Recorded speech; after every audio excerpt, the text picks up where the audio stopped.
In reporting these stories, these issues, whether you're doing it as journalists or filmmakers or outside advocates or within government, what do you think of as your target audience, and how do you frame these issues in a way that it has impact and that you reach the audience that you hope to seek? And I mean, is it best framed as an environmental issue, as a labor exploitation issue, as a human rights issue? Is it China taking over the world because of their role in many of these mining operations? And another way to look at it is how do you replicate something like Coney 2012 and with something that sort of seizes the imagination of a broad public?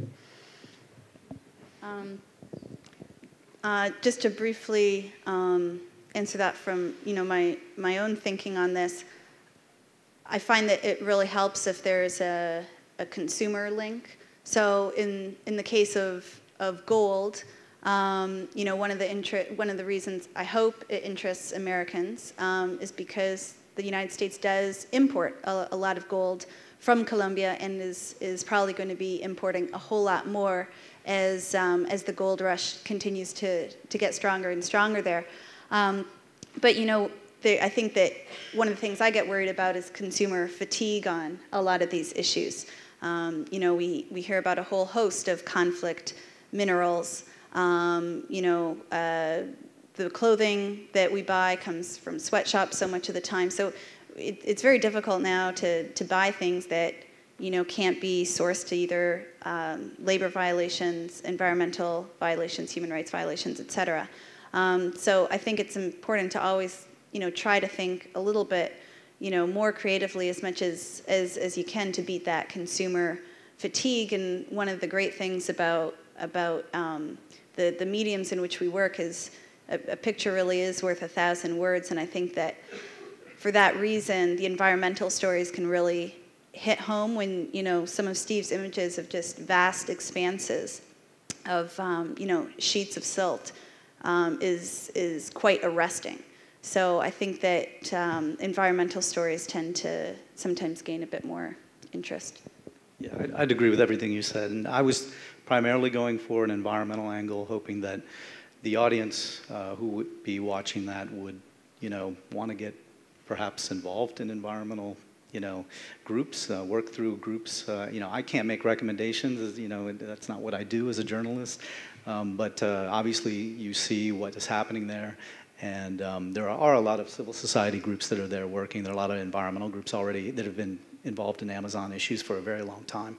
So, putting up images like that and showing the world what's going on, I would think that a lot of people would be motivated towards action. I also try to look for, some story angle that isn't all completely desperate and devastating. In the second story, I looked at a small gold mine that was working to get their mine certified as fair trade and fair mined gold.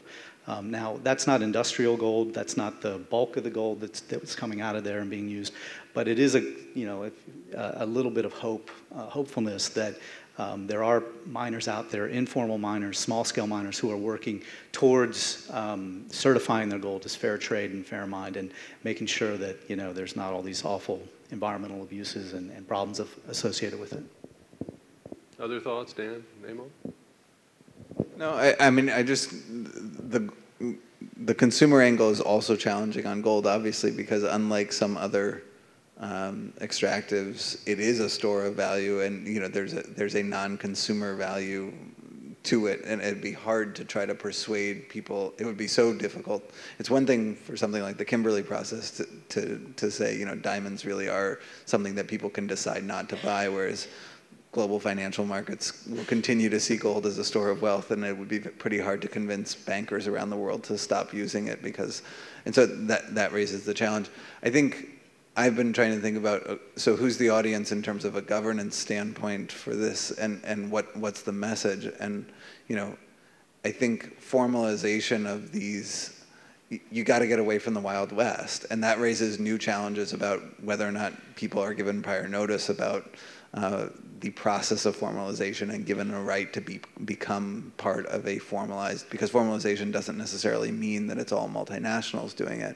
There are examples around the world in places like Central African Republic, I mean, difficult places without much governance, of formalizing artisanal mining and stuff like that in a way that removes the Wild West element of it and allows for more careful regulation of not only environmental but also labor, et cetera, involvement. So